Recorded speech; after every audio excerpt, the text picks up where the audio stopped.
if you are somebody who creates content, you can get really good attention on LinkedIn, and you can be known for what you want to be known for. You might go to a network event occasionally, but LinkedIn is like the network thing is happening every minute of every day, all the time. And so you don't have to wait for there to be some sort of event.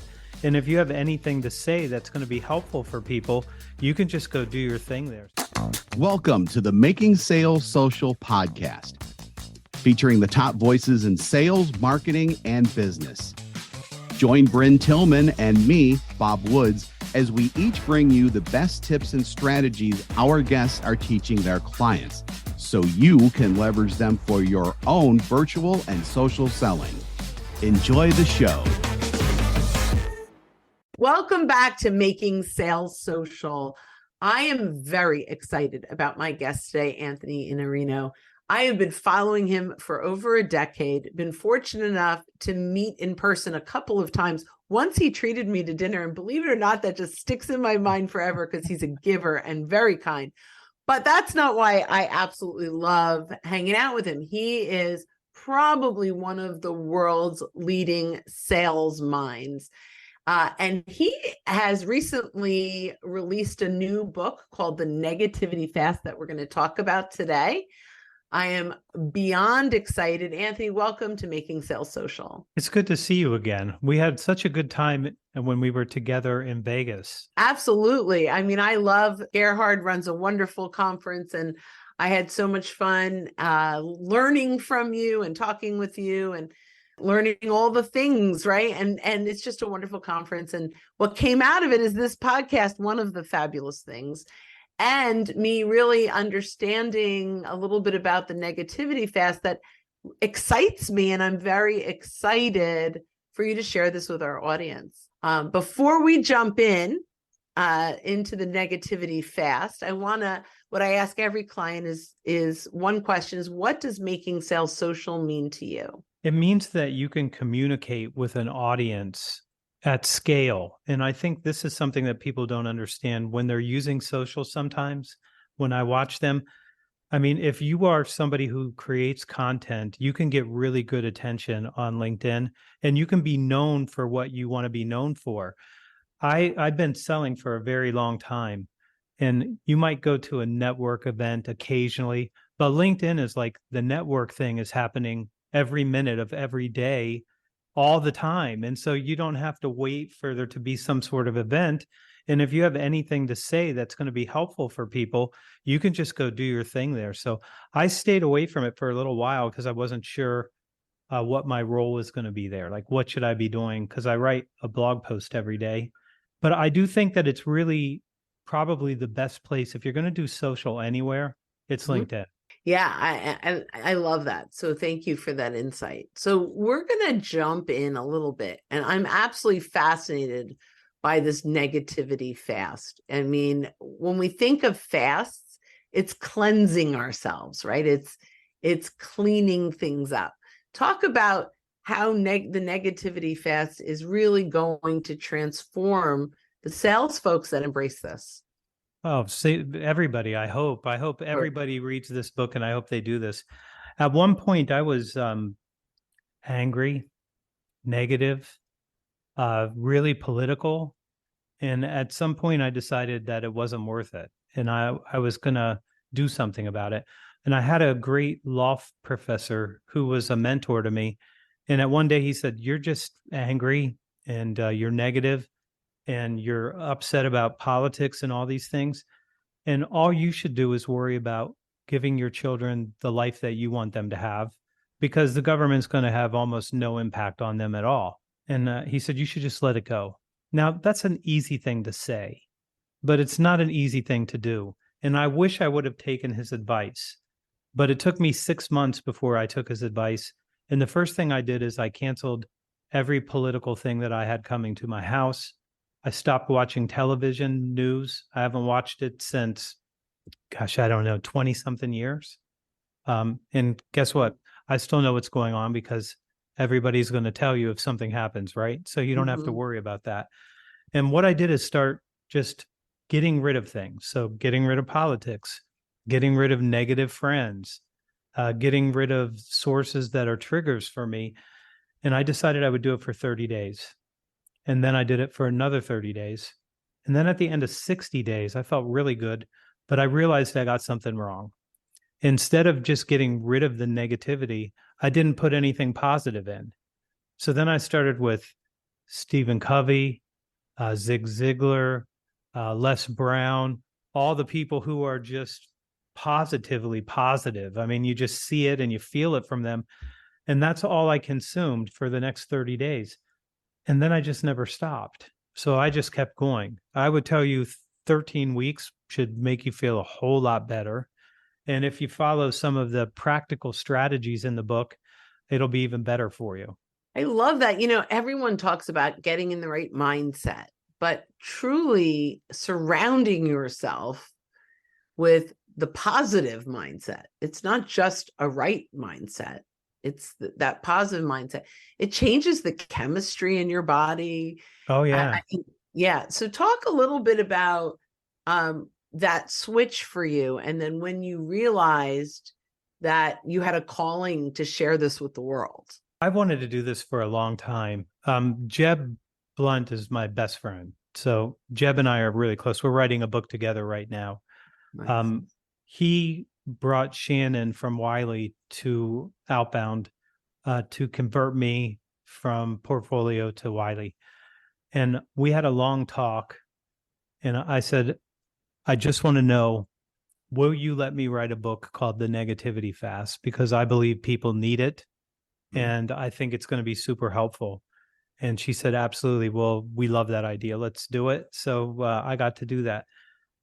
That's how that happened for me, is I had to find somebody who would let me do what I wanted to do. So a lot of people would like me to just keep writing sales books, but I've already done 5 of them.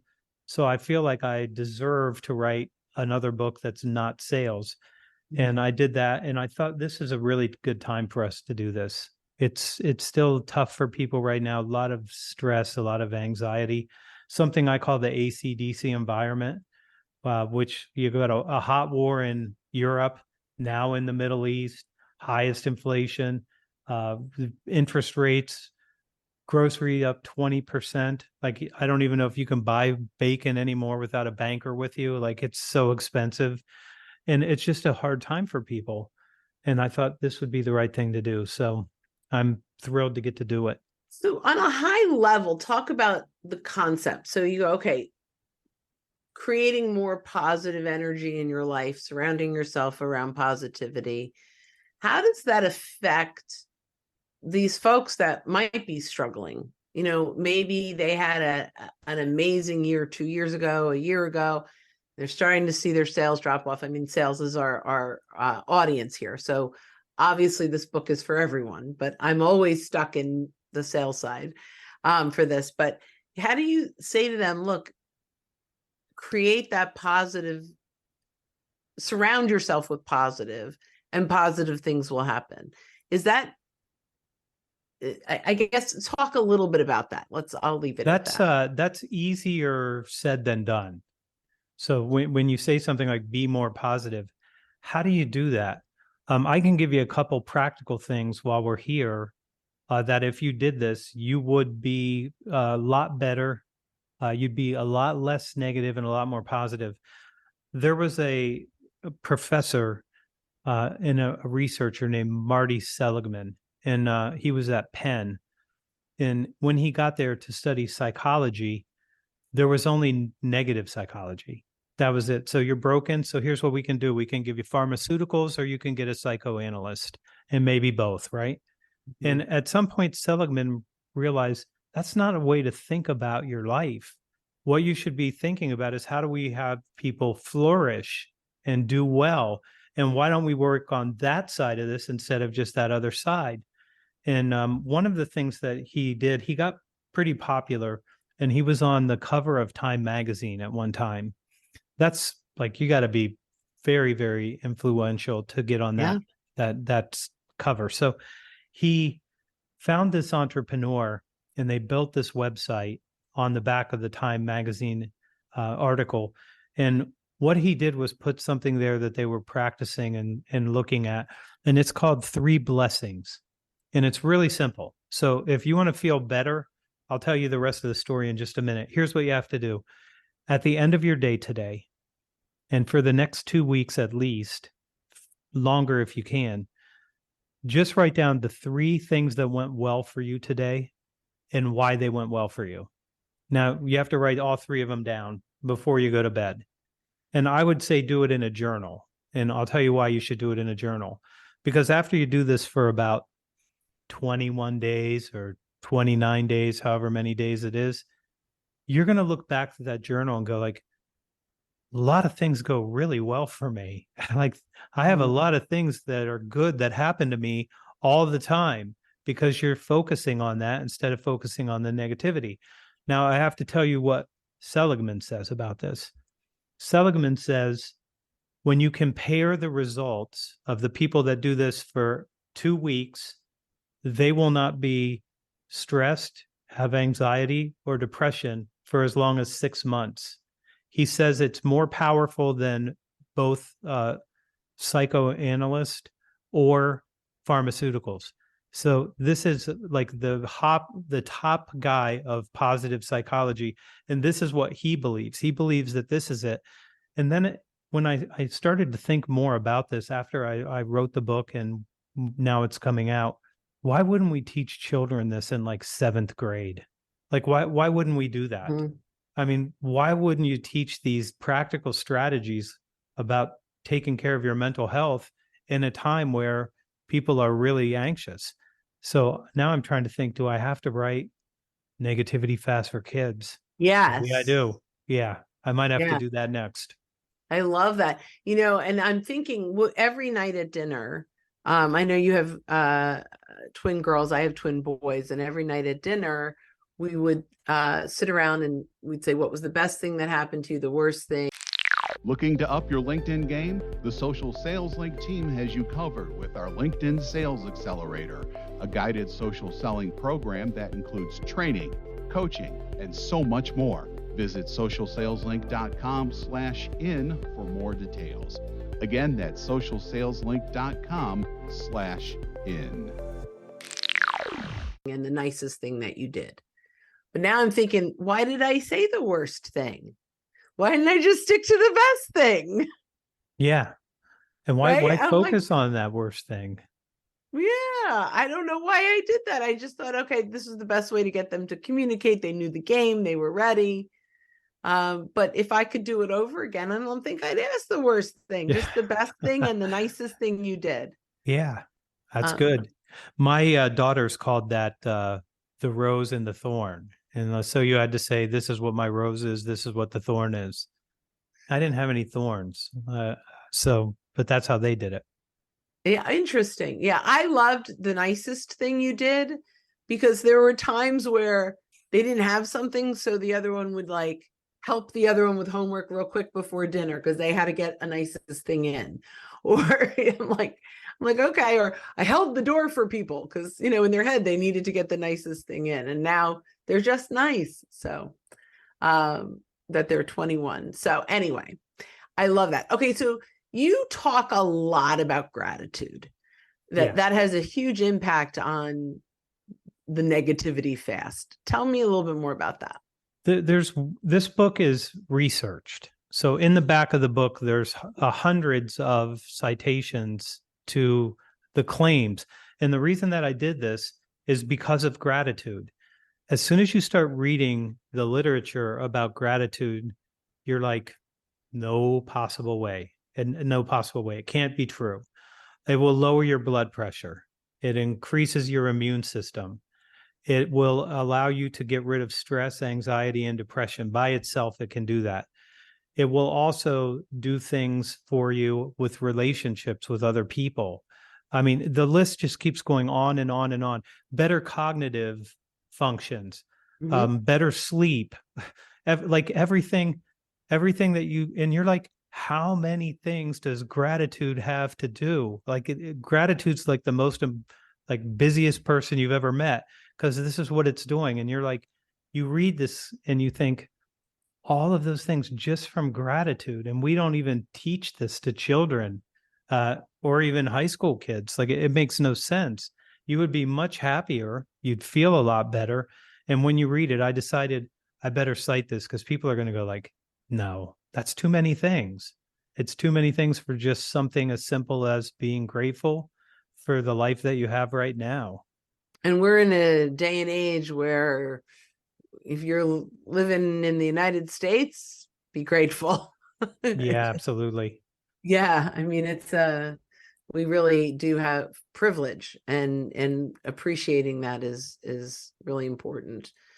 Um, you gratitude, being grateful for your life, to the people around you, all those things are amazing. But often, and you've mentioned that we lie to ourselves Yeah. about things, and does that contradict the gratitude, or what does that No, no, do? no. Okay. I'll tell you this. So my younger brother, Jake, you probably saw him in The Animal and the Hot Chick, Rob Schneider movies. Fun. He's a comic. He has to travel everywhere, and he drives. He drives a Cadillac of some kind.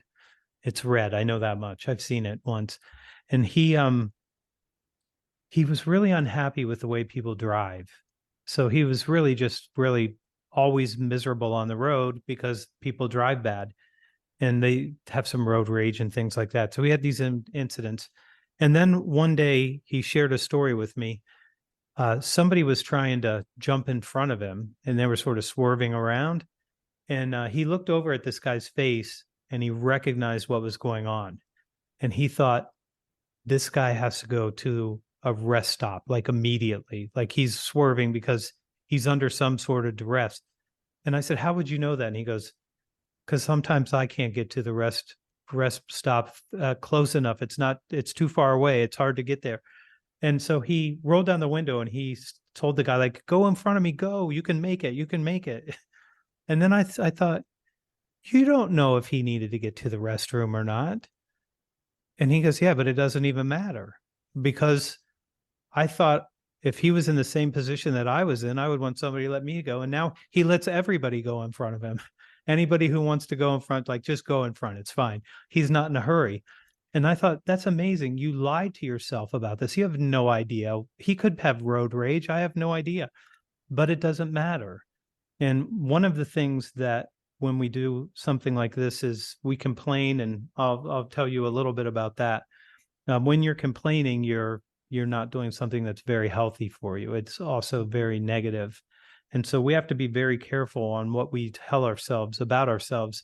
And when we complain about things like these, where it's people and you're like, the people are making me unhappy, I have to tell you that's not true. Albert Ellis, who created cognitive behavioral therapy, which is really, really powerful and great, he said, all you need to know is the ABCs. There's an activating event, there's your belief about what it means, and then there's the consequences for your actions. And what Jake did was he changed the belief. Instead of that person has road rage, he said this person is under some duress and they need some help getting somewhere so they can be not so, let's say, uncomfortable. That's the best word, I think. So I think that when you start to think about they're making me mad, you're triggering yourself by what you believe. If you believe they have road rage, you're going to be mad at that person. If you think they're trying to get home to their sick kid with medicine, you're going to have a very different opinion, right? So you Right. can change that belief yourself. And that would keep you from being angry and upset about something that probably has no impact on your life at all. Interesting. And essentially, you're choosing empathy over anger. Right. Yeah, Better I love. choice, right? Well, and I don't remember the author, and I tried to Google to find this, but 30 years ago, I had heard a line that just stuck with me for the rest of my life, which is, it was contemplative freedom is the freedom between the time that something happens and we respond. We have the freedom to decide. We have contemplative freedom, the freedom to decide how we respond to what happened. And that always stuck with me. And I feel like this is Was that Covey? That's what Covey said. Between stimulus and response, there's a gap for you to decide what you're going to do. So maybe, and it was used, I've Googled contemplative freedom and I can't find it. And that was the phrase. Maybe he used it once. I don't remember. I actually recently did a podcast with Stephen R. Covey, also amazing at empathy and humans. Maybe it was. I have not been able to find it, but it has stuck with my soul, which really you're talking about, right? You're talking about it's a decision, it's a choice. We don't have to be a victim. We can take the negativity fast, right? And turn it around, reframe it, and have it be positive for ourselves. I love that. Absolutely. Yeah, it can make you feel a lot better when you have some practical strategies. All of these are science-backed. And I had one of my editors say, I wrote down that you're more likely to give your dog, what's your dog's name? Ash. Ash.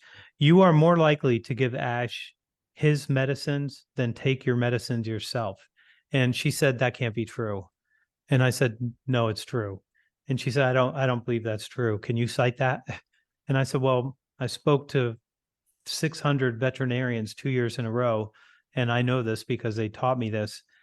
And then I cited it for her. So then I was like, we might as well just cite everything the whole way through. So if you're curious, you can go look at the science yourself if you want, or you can just trust that I did and that everything's cited. If you want to find it, you can. So, yeah. So when people buy this book, what should they expect? They should expect to enjoy reading the book because it is a little bit playful. So this is not like, you know me and I know you. Yes. I'm known for being a serious person, but I'm a playful person. Like I am not serious about a lot of things. I hold things dearly, but lightly, so the book is it's a good feeling book, and it should be, right? It's the negativity fast. So it's fun. I love that. In fact, I'm going to buy a couple copies for my kids for sure, which I'm very excited about. So tell folks where they can get the book. I assume Amazon and Barnes and Noble and all those fun places. Amazon. Everybody wants to go to Amazon, and I'll tell you why. Is because your credit card's already in there, right? Right. Yeah, and it's being dinged all the time. Barnes and Noble would be better for me. So if you like Barnes and Noble and you ordered it from them, that's a better thing for me right now because I got a whole bunch of Amazons on the pre-order. So wonderful. Well, by the time everyone is listening to this, it will be out. Yeah, and you can just go get it, which is so exciting. So again, it's called The Negativity Fast.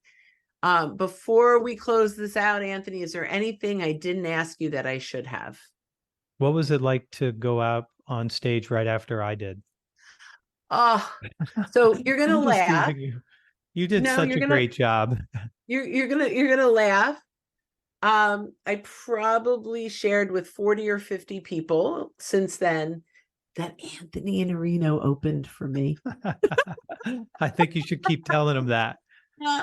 So really, I was the opening band again. Yeah, no, that was awesome. You were amazing. I was nervous following you, but I had a really good time. You did great. Thank you. I learned a lot from you. Wow, I appreciate that. Well, I thank you so much. And to all of our listeners, you've brought great value. And when you guys are out and about, don't forget to make your sales social. Don't miss an episode. Visit socialsaleslink.com/podcast. Leave a review down below. Tell us what you think, what you learned, and what you want to hear from us next. Register for free resources at linkedinlibrary.com. You can also listen to us on Apple Podcasts, Spotify, and Google Play. Visit our website, socialsaleslink.com, for more information.